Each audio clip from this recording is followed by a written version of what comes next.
그러면 수업을 해습니다. 오늘은 전반적으로 복습하는 느낌이라서 PID에 대해서 안 살펴본 내용들에 대해서 다시 살펴보고 배웠던 것들도 다시 한번 점검해보면서 PID가 어쨌든 제일 중요하니까 PID에서 살펴보도록 할게요. 우리가 퍼스트 홀더이나 세컨드 홀더에 대해서는 대부분 분석을 하고요. 하이어 홀더 시스템에서는 퍼스트나 세컨드로 어프록시메이션이 되죠.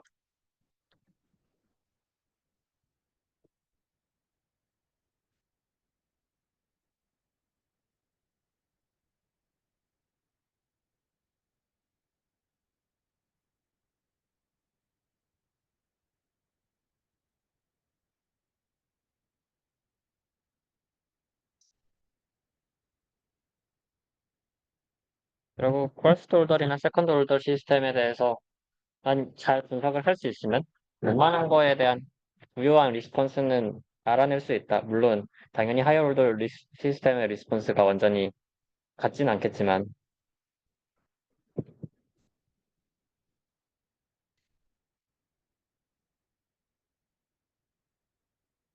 도미넌트한 폴과 제로가 있으면 걔네들만 생각해 본다고 했어요. 이 도미넌트한 건 사실 그러니까 엑시스 0에 가장 가까운 폴과 제로인데 리얼 넘버가 보통 5배에서 10배 정도 차이가 나면은 무시할 수 있다고 했습니다. 그러면 퍼스트 올더 시스템에 대해서 봅시다.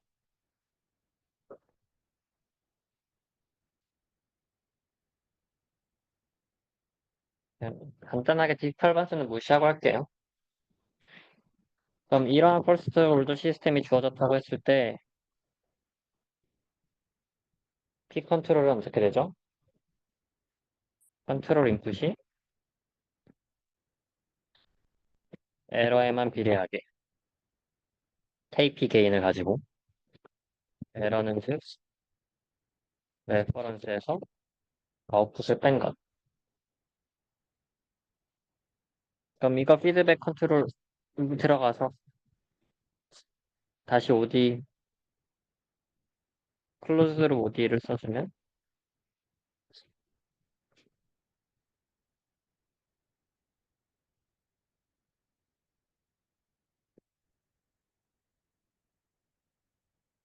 이렇게 됩니다. 여기에서는 폴의 위치를 바꿀 수가 있는 거죠. 어, 잘못 썼네.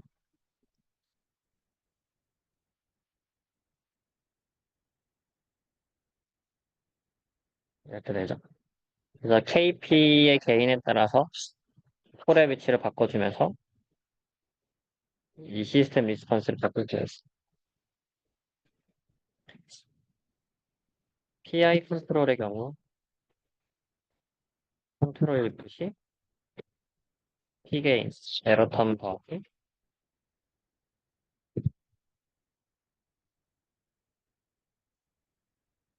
0부터 7까지 누적된 에러를 KI 게인으로 더한 형태로 컨트롤 인풋이 됩니다.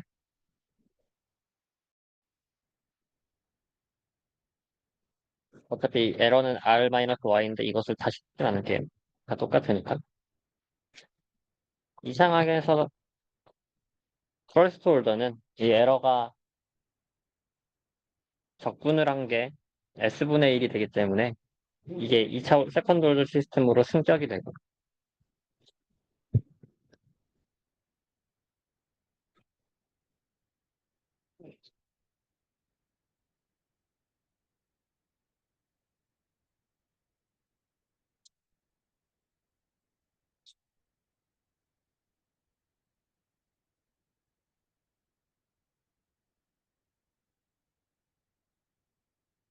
이렇게 세컨드 홀더 OD가 만들어지게 돼.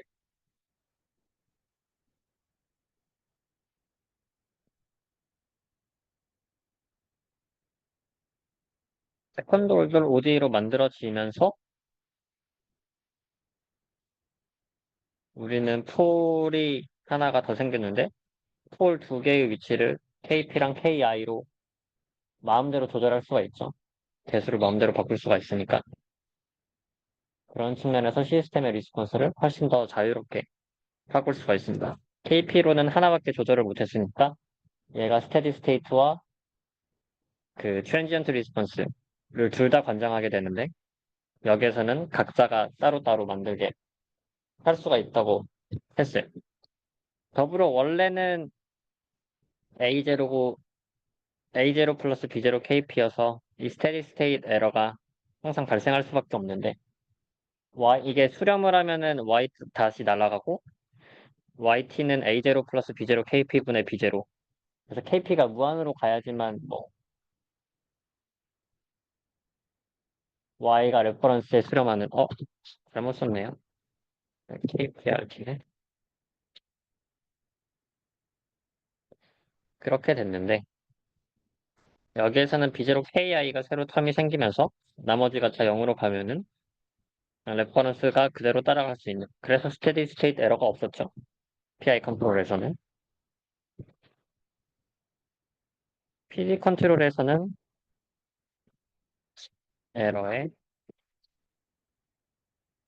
데리버티브를 컨트롤 인풋으로 갑니다.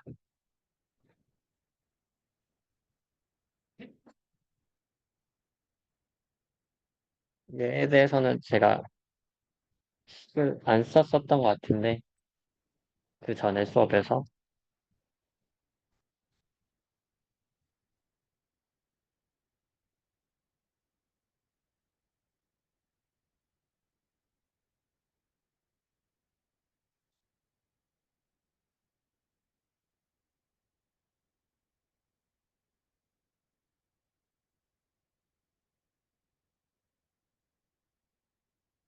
전개를 하면 이렇게 될 거예요.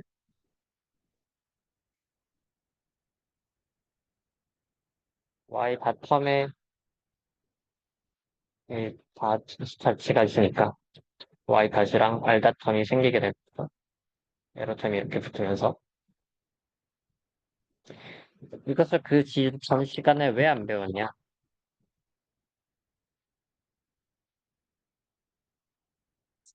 이 시스템 자체는 스트릭트리 프로퍼한 시스템이 아니에요. 그 프로퍼하다는 게 적합하다는 게 디노미네이터와 노미네이터의 차수에서 분모가 무조건 분자보다 차수가 커야 돼. 근데 이거는 트랜스퍼 펑션을 해보면은 분모 차수와 분자 차수가 같습니다. S 플러스 알파분의 S 플러스 베타 뭐 이런 식이잖아요. 이거는 헤우저리티 인과관계 자체가 이상한 시스템이에요. 실제 물리적으로는 작동할 수 없는. 이거에 대해서 약간 다시 한번 논의를 해보면 우리가 미분을 한다는 것은 델타가 0으로 갈 때, 0에 아주 가까운 작은 값일 때,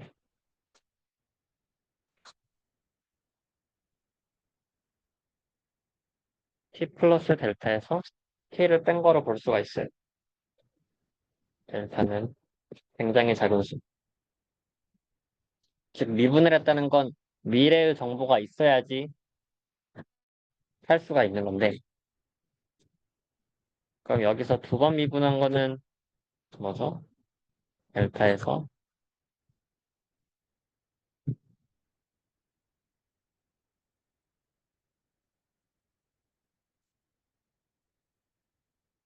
a 닷을 이렇게 하는 거고, 이건 다시 쓰면은 델타분의 1에 a 다시 이거니까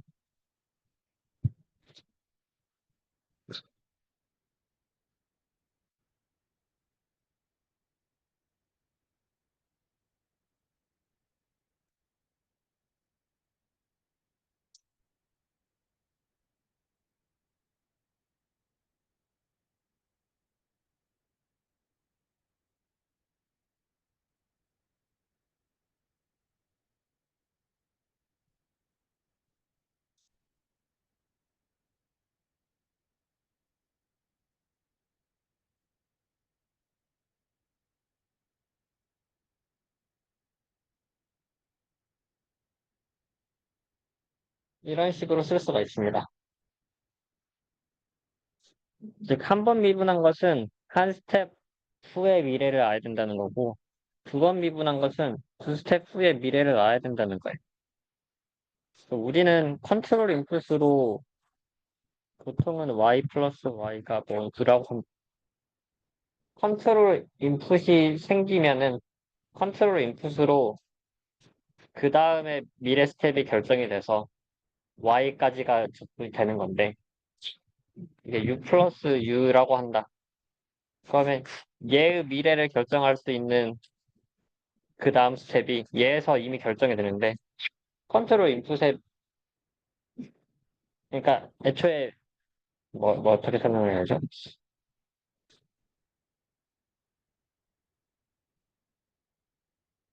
한 스텝 먼 미래의 아웃풋이 그 한 스텝 먼 미래의 우리의 컨트롤 인풋과 같아져 버리면 아웃풋은 컨트롤 인풋이랑 캐주얼리티가 생기지가 않습니다. 한 스텝 먼 미래의 일이 U로부터 결정이 돼야지 Y가 계산이 되는 건데 그런 측면에서 적합하지 않다고 non-strictly proper한 시스템이라서 이거는 물리적으로 이런 시스템이 애초에 나오지는 않고요. 그래서 별로 생각해 볼 필요가 없지만 아무튼 그렇습니다. 이게 그래서 실제로 우리가 PID 컨트롤러를 계산하게 될 때는 에러텀을 미분한 것이 들어가게 되잖아요. 그러니까 에러텀을 미분한 것, 그러니까 결국 레퍼런스를 미분한 것이와 y에 미분한 것을 들어가야 되는데 y의 실제 미분한 값은 들어갈 수가 없어요. 미래의 값이니까. 그럼 어떻게 넣죠?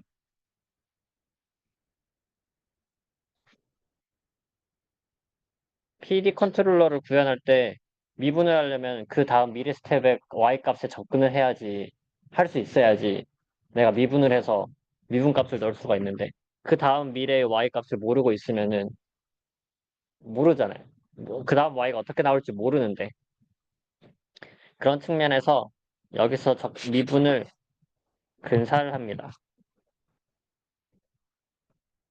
델타를 미래로 가는 게 아니라 지금 현재에서 과거의 델타로 차이로 미분값을 대체를 해요. 이 말은 이 미분의 값이 그 전 스텝의 과거의 차이로 변동이 되기 때문에 딜레이가 발생을 합니다. 그래서 결국 실제적인 임플리멘테이션에서는 이런 딜레이 때문에 완벽한 PD 컨트롤러가 구현이 되는 건 아니고 이 딜레이 때문에 발생되는 오차들이 이렇게 생길 수도 있고 누적이 될 수도 있는데 물론 델타 T가 0으로 가면 갈수록 이 딜레이는 없어지는 거고요. 이 딜레이를 보상하기 위해서 다른 기법들을 추가적으로 더 어드밴스된 방법들을 사용할 수 있습니다. 어찌 되었든 프랙티컬하게는 실제로는 정확한 미분값을 우리가 쓸 수는 없고 딜레이가 발생할 수밖에 없는 구조다 정도로만 이해를 하고 넘어가면 될 것 같아요.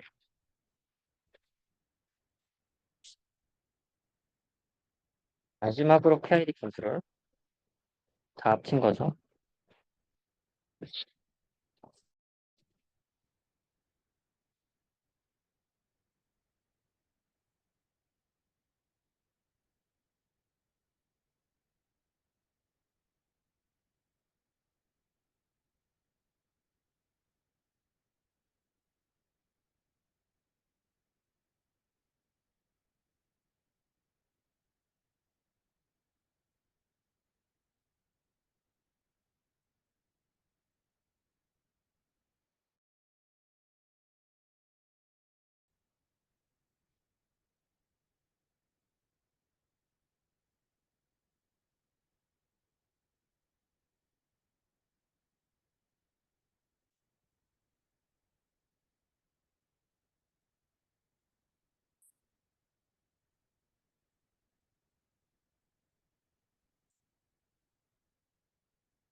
얘는 I 텀이 붙었으니까 1차 OD가 2차 OD로 바뀌었고 KD 텀이 붙었으니까 얘도 마찬가지로 나 트리플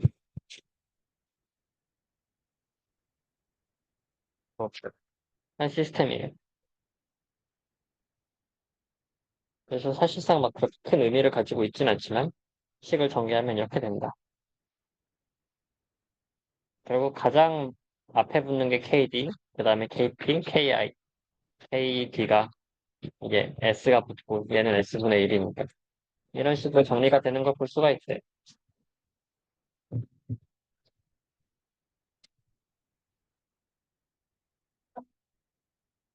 월트블 시스템을 정리를 하면은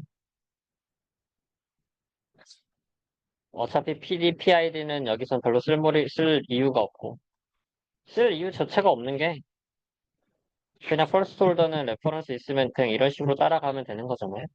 뭐 오버핏이나 얘는 뭐 오실레이션이나 이런 게 생기지 않는 시스템이기 때문에 그냥 피 컨트롤이면 충분합니다. 웬만해서 피 컨트롤이면 충분하고 피 컨트롤로 트랜지언트 리스폰스 좋게 만들어주고 근데 스테디 스테이트가 에러가 생기네? 그러면 PI. 그러면 끝나는 문제라서 D 컨트롤을 쓸 필요가 없는 거죠. 그래서 PD나 PID에서는 그 전에 다루지 않았습니다. 하지만 이제 세컨드 홀더 시스템으로 넘어가면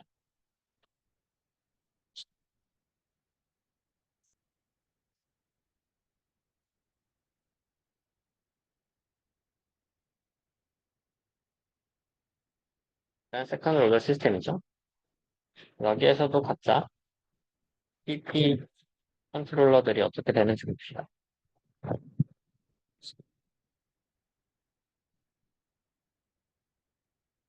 이제 컨트롤 인풋은 생략을 하고 그냥 바로 OD로 갈게요.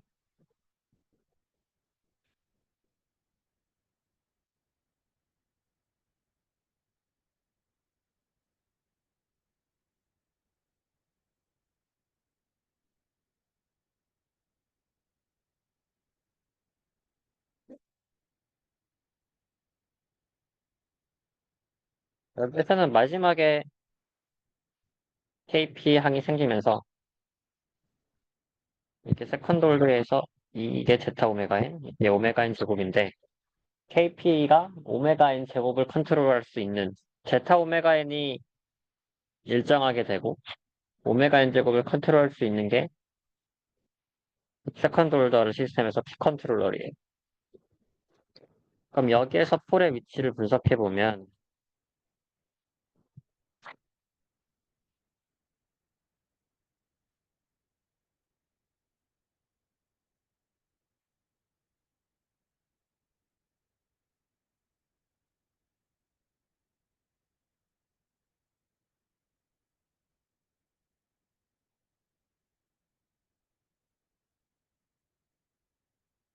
제타가 1보다 클 때는 이렇게 되는 거고 제타가 1보다 작을 때는 밑에 식으로 나옵니다.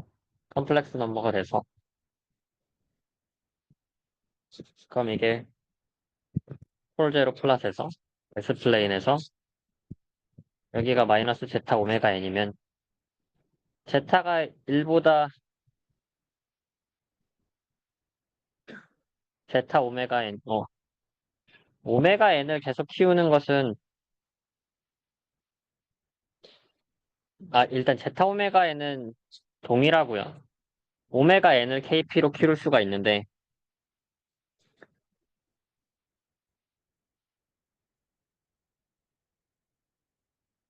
여기서도 제타 오메가 n이 동일하고 그 오메가 n을 계속 키우는 관점에서 처음에 kp가 낮을 때는 제타 오메가 n이 동일한데 오메가 n이 처음에 작다고 했을 때 그럼 제타는 1보다 클 확률이 높겠죠. 크지 않을 수도 있지만 그런 상황에서 첫 번째 이퀘이션을 따라가게 되는데 이 상황에서는 두 개의 디스팅트한 리얼 홀이 생기고 제타 오메가 n을 기준으로 마이너스 제타 오메가 n을 기준으로 플러스 마이너스 어떤 값이니까 이렇게 벌어지게 돼요. 이렇게 두 개의 다른 디스팅트 폴이 있는 상황이고 여기에서 KP를 키우면 키울수록 마이너스 오메가 n 제곱이 점점 커지는 거죠. 제타 오메가 n은 어차피 동일하니까 일정하고 제타 제곱 오메가 n 제곱이 그러니까 동일하고 마이너스 오메가 n 제곱이 점점점 커지니까 이 플러스 마이너스 되는 숫자가 점점 작아지니까 폴이 멀리 떨어져 있다가 점점점 가까이 와요. 그래서 마이너스 제타 오메가 n으로 수렴하고 그 다음부터는 제타가 1보다 작아지게 됩니다. 그래서 여기서는 이제 이미지너리 엑시트로 이렇게 폴이 이렇게 이동하는 현상을 볼 수가 있어요. 그래서 KP를 키우면 키울수록 처음의 시작은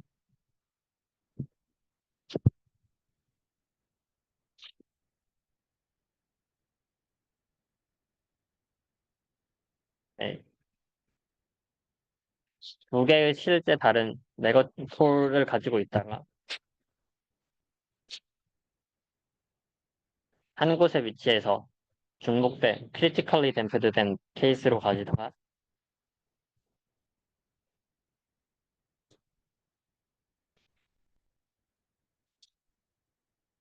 같은 네거티브 리얼 밸류 마이너스 제타 오메가 n을 리얼 파트로 가진 두 개의 디스팅트한 폴이 되겠죠.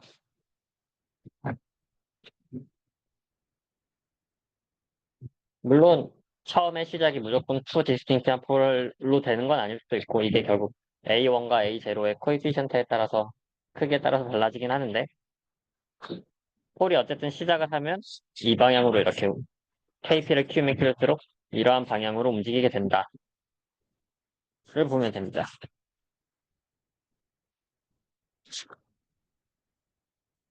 PI 컨트롤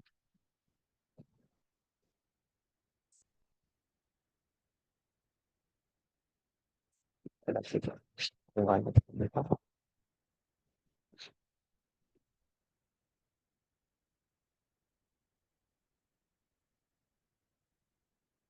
2차 시스템이었는데 I가 붙었으니까 얘는 3차 시스템이 돼요.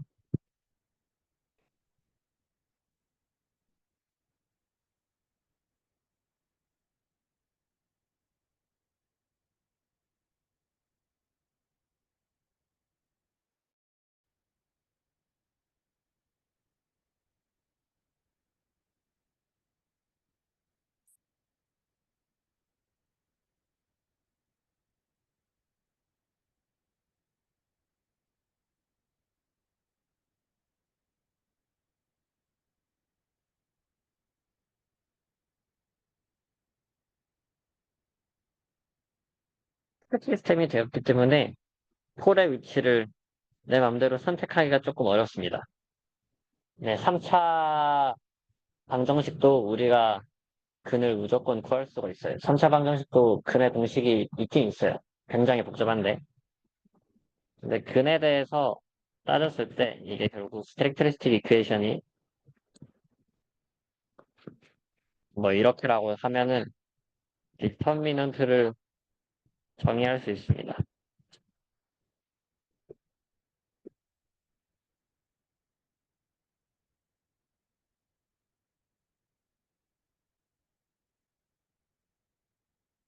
이러한 디터미넌트가 정의가 되고 얘가 0보다 크면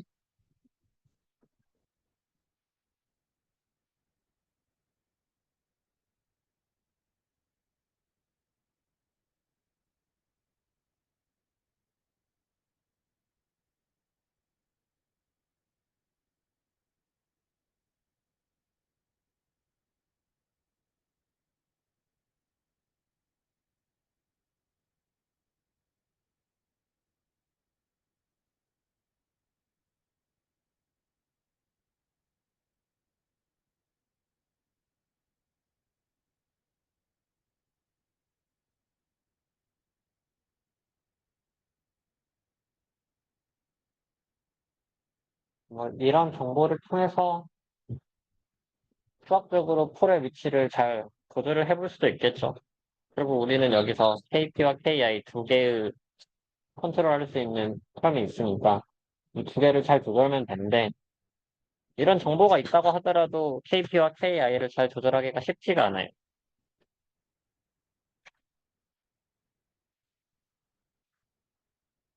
그래서 보통 쓰는 테크닉이 폴제로 캔슬레이션이고 캔슬레이션을 하면 좋은 거가 애초에 제로 자체가 있는 시스템인데 제로를 또 분석하기는 어렵잖아요. 그런 측면에서 제로를 같이 없애버리면서 2차로 만들어 줄 수 있습니다. 제로가 마이너스 KP분의 KI에 있기 때문에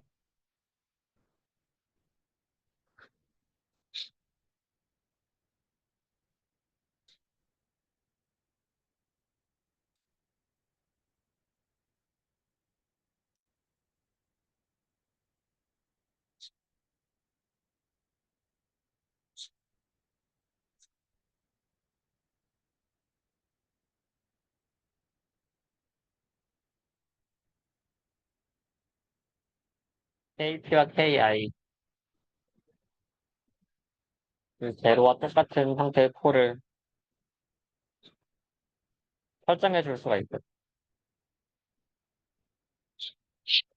3차 방정식에서 조절할 수 있는 개인이 코이피션트가 두 개이고 이 상황에서 좀 복잡하긴 하지만 이게 결국 S3승에 관한 캐릭터리스틱 이퀘이션이잖아요. 여기에다가 우리가 하나의 해를 마이너스 KP, KI로 KP와 KI를 컨트롤할 수 있냐? 무조건 가능합니다. 그거에 대해서 완벽하게 논의를 하진 않겠지만 항상 가능하기 때문에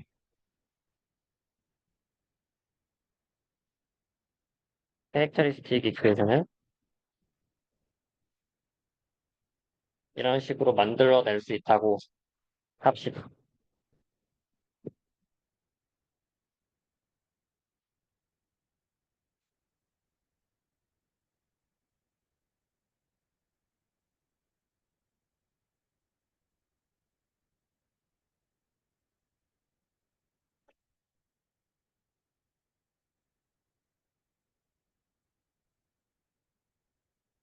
트랜스퍼 펑션 자체를 다시 쓰면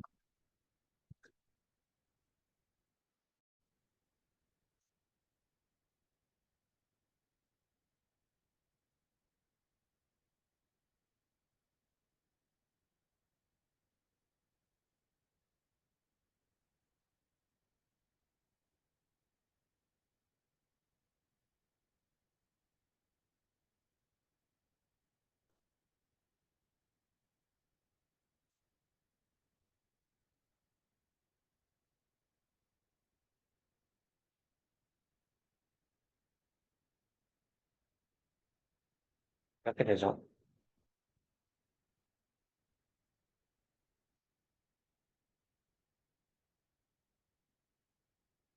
그래서 알파, 베타가 뭐 KP, KI가 없어진 거에 따라서 어떻게 결정이 되겠지만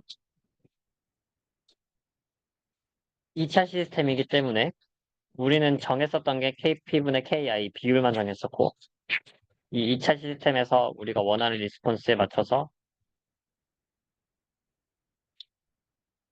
KP와 KI를 선택하면은 원하는 형태의 리스폰스를 얻을 수가 있어요.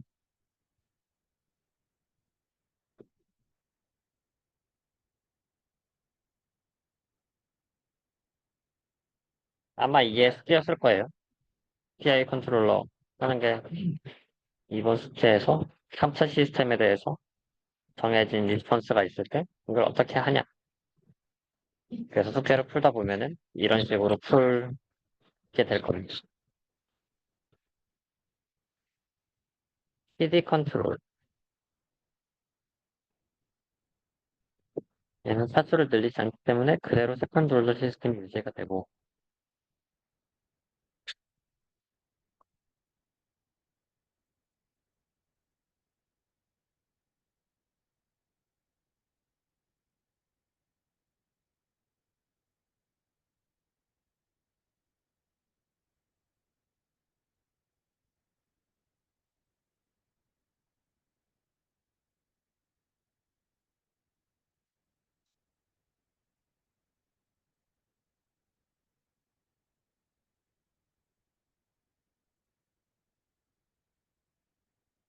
얘는 세컨드 올더 시스템이라서 분석하기가 쉬운데 이 캐릭터리스틱 이퀘이션의 코이피션트가 KD와 KP로 각자 조절이 될 수 있습니다. 그 말은 코를 아무데나 놔둘 수가 있다는 거죠.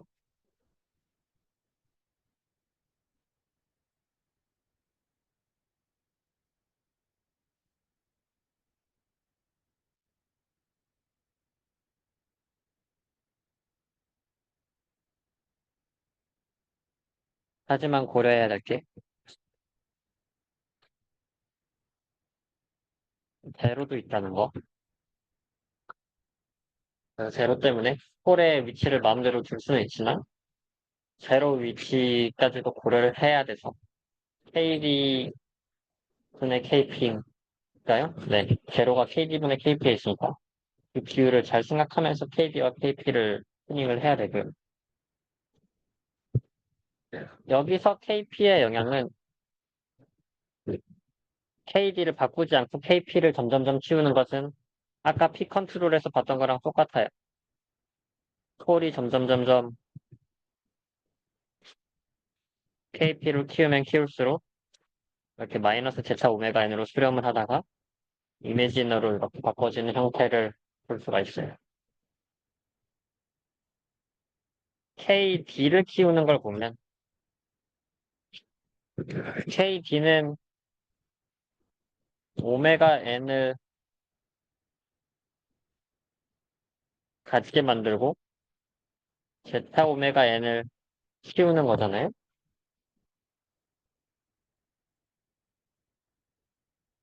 오메가 n이 같은데 제타 오메가 n이 커졌다라는 것은 제타를 키운다는 거죠. 그런 측면에서 폴제로 플롯을 봤을 때 오메가 n은 그 컴플렉스 폴이 두 개가 있으면 이 길이입니다. 그래서 오메가 n이 같으면서 제타가 커진다는 것은 이렇게 원으로 제타가 여기가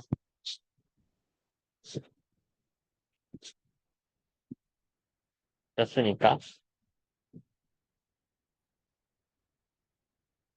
제타를 키우는 게 결국 이렇게 폴이 이 원을 따라서 점점점 따라오는 거예요.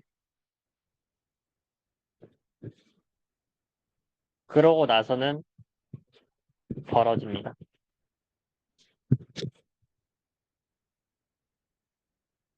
이런 식으로 보면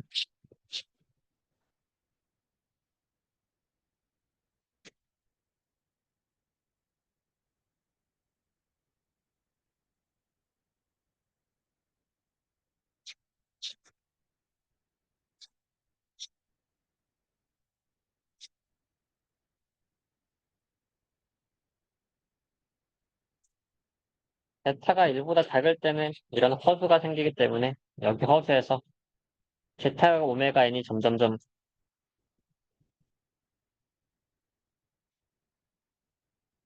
제타가 점점점 커지네. 제타가 점점점 커지는데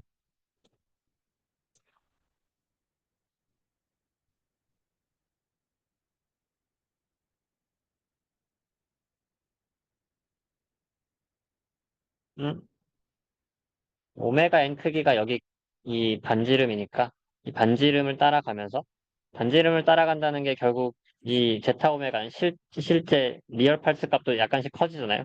원을 따라가니까 실제 값도 이렇게 점점점 크게 커지는 거고 제타가 1보다 작을 때 컴플렉스를 가질 때는 원을 따라가면서 여기까지 수렴을 하다가 제타가 1보다 커지기 시작한 상황에서는 여기가 점점 얘도 커지면서 얘 플러스 마이너스도 커져요. 그래서 이게 점점점 이게 사이가 이렇게 벌어지는 형태로 사라지게 됩니다. 얘도 커지면서 이 플러스 마이너스 되니까 얘로 커지는 길이가 더 커지겠네.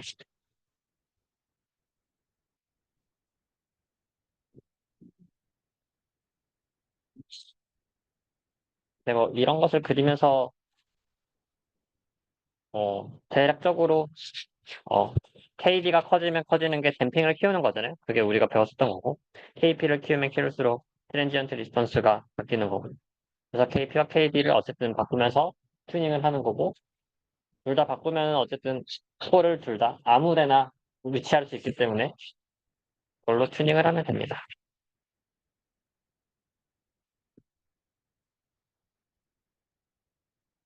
마지막으로 PID 컨트롤.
얘는 더 복잡해졌는데, 3개의 개인 튜닝을 통해서 전체 시스템을 튜닝할 수 있기 때문에 정말 폴을 더 아무 데나 마음대로 놓을 수가 있지만, 거기에는 2개의 제로가 있습니다.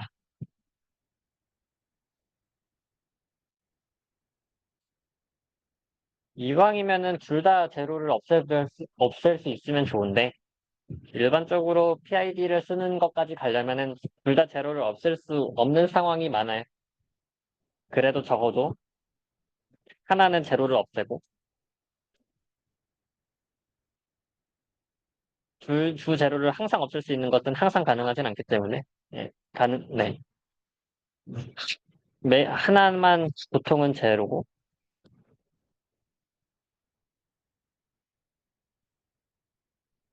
그러면은 세컨드 올더 시스템에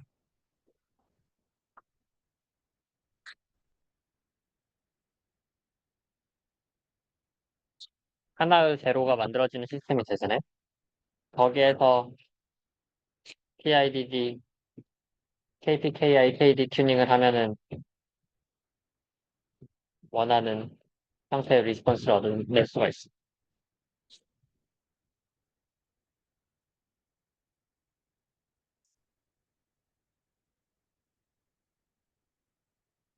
다시 정리를 하면 결국 그 퍼스트 올더와 세컨드 올더에서 모든 컨트롤러에 대해서 식을 다시 써보는, 그리고 걔네들을 어떻게 되는지를 보는 거였고요. 하이어 올더 시스템에 대해서는 어쨌든 퍼스트 올더와 세컨드 올더로 얘네들이 다 어프로시메이션이 되기 때문에 얘네들의 분석을 기반으로 튜닝을 하면 된다 정도로 정리를 하면 될 것 같아요.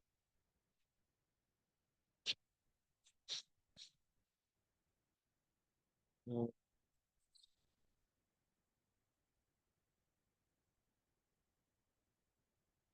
해야 될 게 여러 가지가 있는데 그중에서 재밌는 걸 먼저 합시다. PID에 대해서 열심히 했으니까 PID로 실제로 제어하는 것을 어, 한 예제인데, 우리가 계속 칼트폴에 대해서 얘기를 했는데 칼트폴을 비주얼라이제이션을 잘 해놓은 PID가 있더라고요. 그래서 얘를 PID로 제어하는 방식에 대해서 얘를 보면서 따라가 보도록 합시다. 칼트폴이 되게 심플한 로봇인데 이 얘의 링크를 보면은 언더랙츄얼 로보틱스라고 스탠포드에서 강의하시는 2024년 꽤나 최근이에요. 최근에 강의하시는 분이 이렇게 다이나믹스 모델링을 하고 칼트폴이 이렇게 다이나믹스 모델링해서 이렇게 써줘요.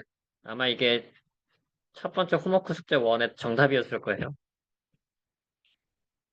굉장히 식이 복잡하게 되는데 얘를 어프록시메이션 하면 뭐 이런 식으로 됩니다. 여튼 이렇게 다이나믹스 모델링이 있다고 가정을 하고 칼트폴을 만들었어요. 카트의 무게 MC, 폴의 무게 MP, 그리고 세타, 그리고 우리가 조절할 수 있는 건 힘이라고 할 때 P 컨트롤러로 이 세타를 튜닝을 하면은 이런 식으로 제어가 돼요.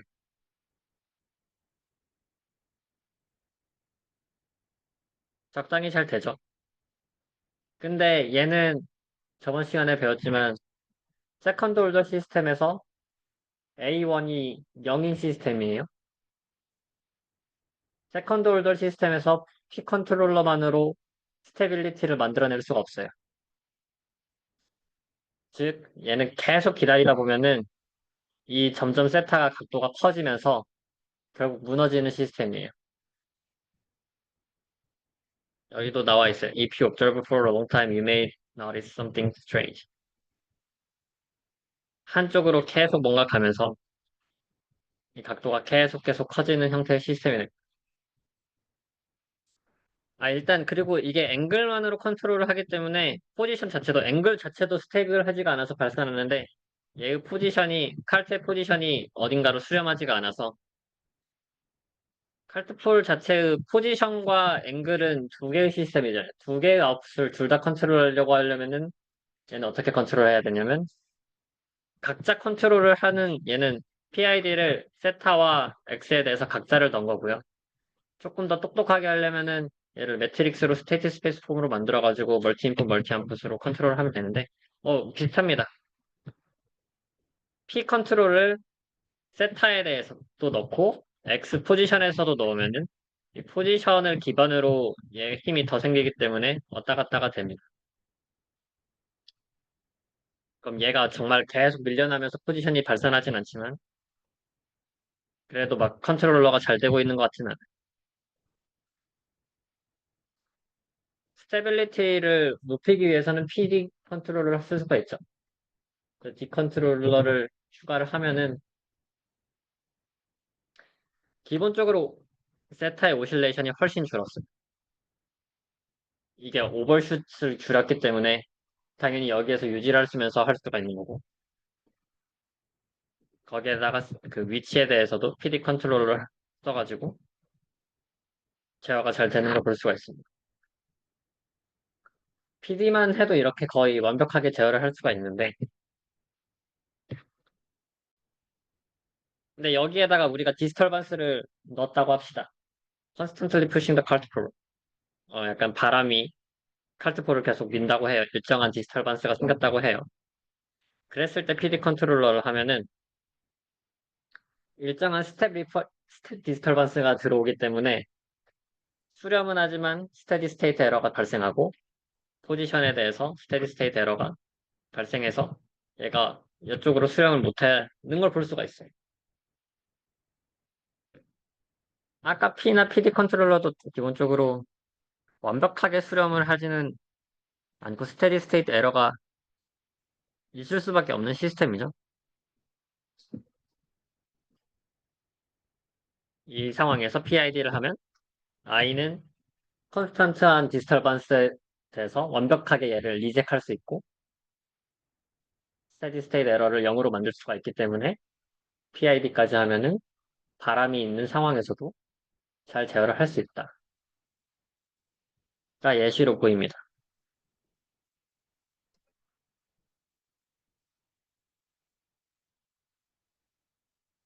그래서 얘네들의 질량과 길이와 뭐 그 포지션 이거 포지션을 무게중심의 위치인 것 같은데 얘네들의 다이나믹스 모델링이 있으면은 거기에다가 KP, KD, KI, 개인이 있으니까 결국 시스템 다이나믹스 쓰고 우리 원하는 리스폰스 분석하면은 이 PID를 내가 매뉴얼리 튜닝을 하지 않아도 원하는 리스폰스를 만들 수가 있어요.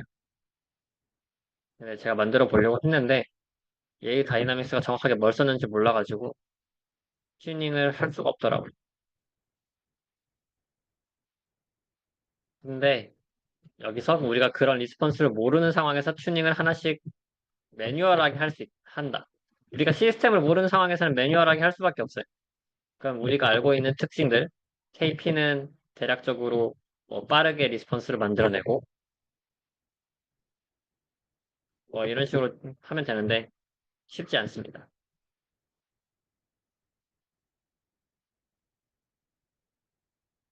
나중에 기회가 되면 중간고사 끝나고 PID를 잘 튜닝하는 방식에 대해서도 숙제를 내면 좋을 것 같은데 그러면 시스템 모델링이랑 다 연계가 돼야 돼서 한번 조금 더 고민을 해볼게요. PID를 이용해서 이 칼트포를 잘 스테빌라이즈 할 수 있다. 그러니까 이제까지가 배운 내용입니다.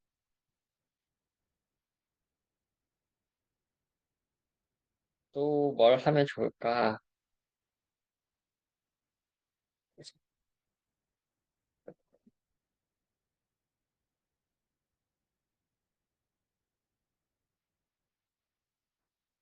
손이 딱 15분이 남았으니까 센서티비티에 대해서 일단 아까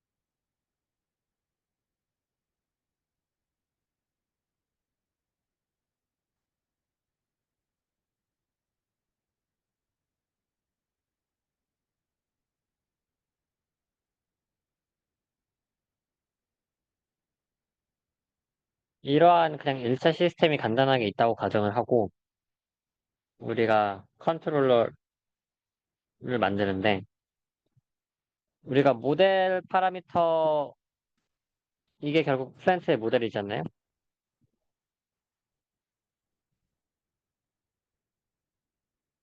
예전에 모델 파라미터에다가 각자 10%의 베리에이션을 주면서 컨트롤러가 어느 정도 성능을 냈는지에 대해서 본 적이 있어요. 오플루 컨트롤러에 대해서는 모델 실제 우리가 원하는 게 이거면은 막 이렇게 오차가 크게 발생했는데 클로즈드 컨트롤러, 그냥 P 컨트롤러만 하더라도 이 오차가 꽤나 줄어들었거든요. 이 로버스트니스가 생겼다는 건데 얼마나 로버스트가 생겼는지에 대해서 간단하게 분석을 해볼 수가 있습니다. 이게 모든 케이스는 아니고 이러한 상황에서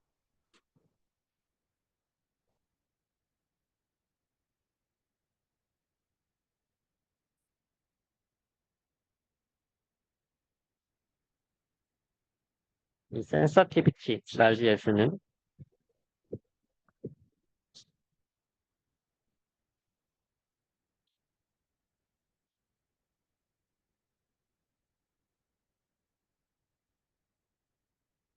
우리가 플랜트의 모델에서 여기가 그냥 단순하게 A라고 했어요. 이 A에다가 A를 델타만큼 변화를 시켜줘요.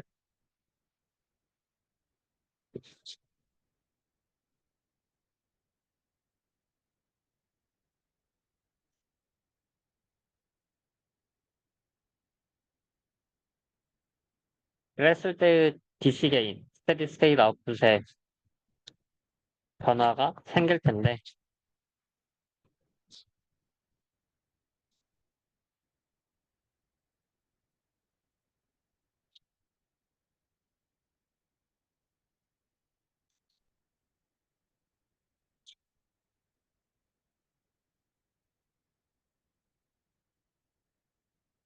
변화 델타 A를 줬을 때 델타 A분의 델타 A가 생긴 만큼 DC 게인은 얼마만큼 변화가 생기냐를 이렇게 센서티비티로 정의를 합니다.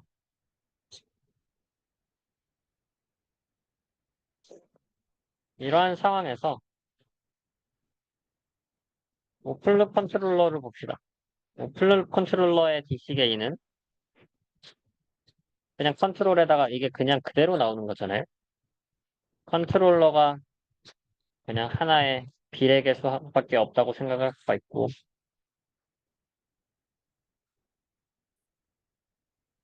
얘를 스테디 스테이트를 레퍼런스로 맞춰주기 위해서는 KOL을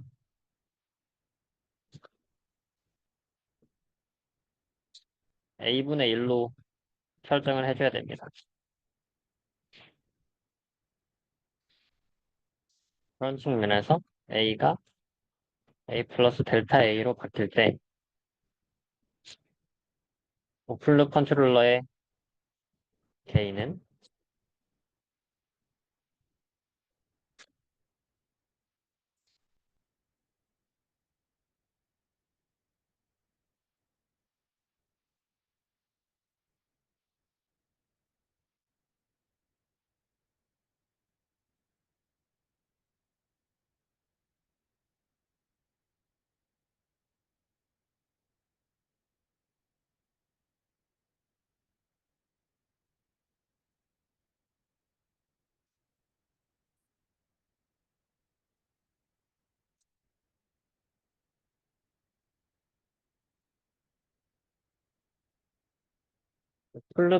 오플룩 DC 개인의 변화량은 A분의 델타 A랑 똑같아져요.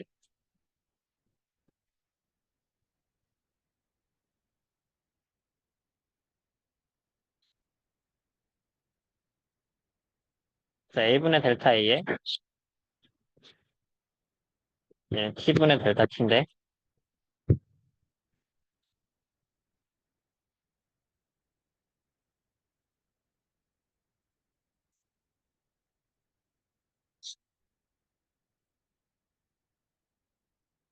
같습니다.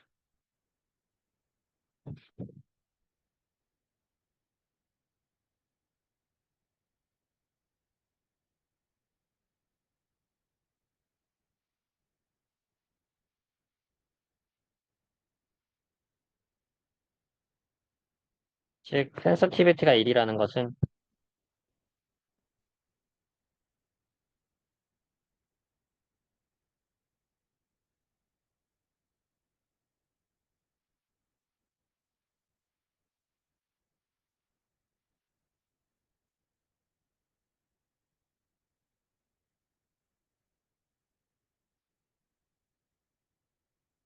DC 개인에서도 5%의 오차를 만들어낼 것이다.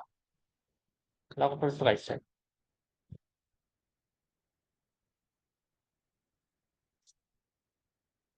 네, 클로즈드 룹으로 갑시다. 클로즈 룹에서의 DC 개인은 이제 피드백 시스템을 잘 정리를 하면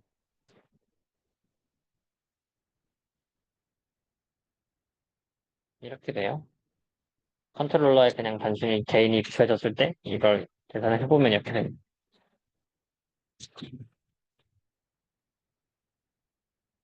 그럼 A가 A 플러스 델타 A로 갈 때, T는 어떻게 변하는지에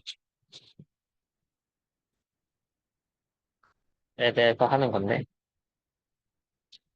이 T 자체가 A에 대한 함수이기 때문에 얘를 테일러 시리즈로 묘사를 할 수가 있어요.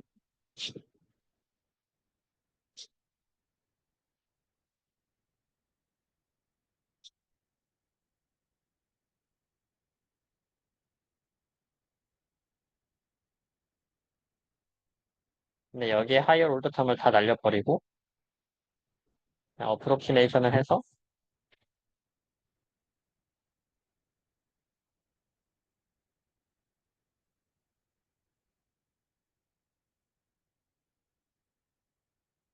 일사 어프로키메이션을 했다고 합시다.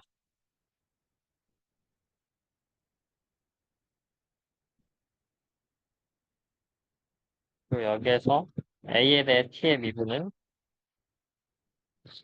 이것을 미분한 거기 때문에 A에 대해서 이걸 미분을 하면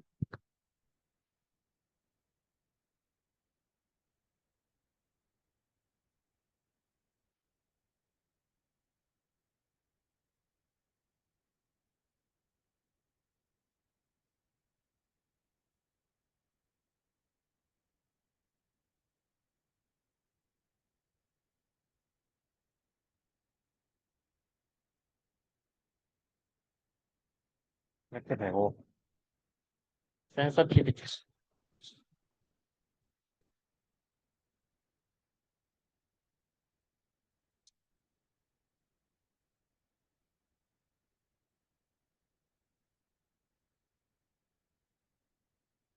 T는 델타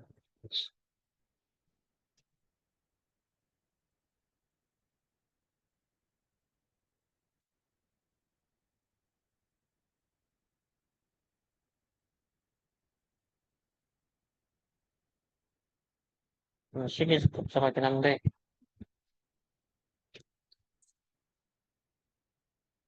결국 잘 정리를 하면은 이렇게 나오고,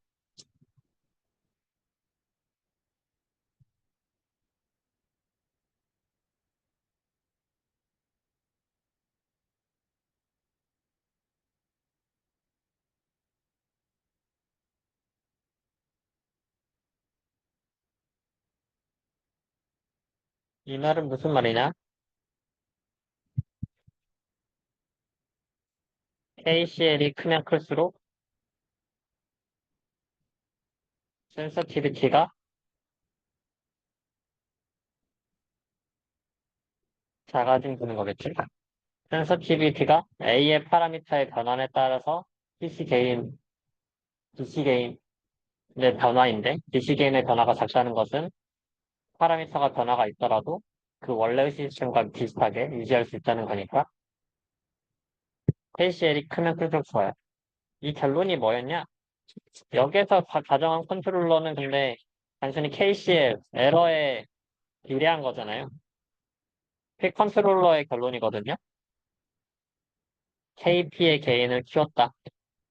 그러면은 이 KP의 키우면 키울수록 스테디 스테이트 에러가 줄어드는 거랑 비슷하게 모델 베리에이션 자체도 센서티비티가 커져서 작아져서 모델 베리에이션에서도 오차가 줄어든다도 볼 수가 있어요.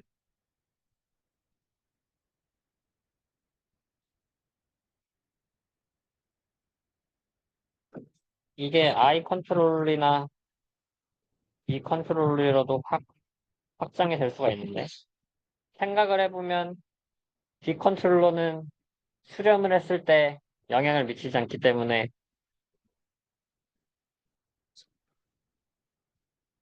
파라미터 베리에이션에서 전혀 상관이 없어요. I 컨트롤러는 이걸 뭐 센서티비티 나중에 다 이거 식으로 분석을 해볼 수 있겠지만 결국 얘는 스테디 스테이트 에러를 없애기 때문에 에러를 누적해서 제어를 하기 때문에 스테이블 한 시스템이라면은 이 이시계는 0으로 만들어낼 수가 있습니다. 즉 센서티비티랑 상관없이 모델 파라미터 베리에이션에 상관없이 스테디 스테이트 에러를 0으로 만들어낼 수가 있어요.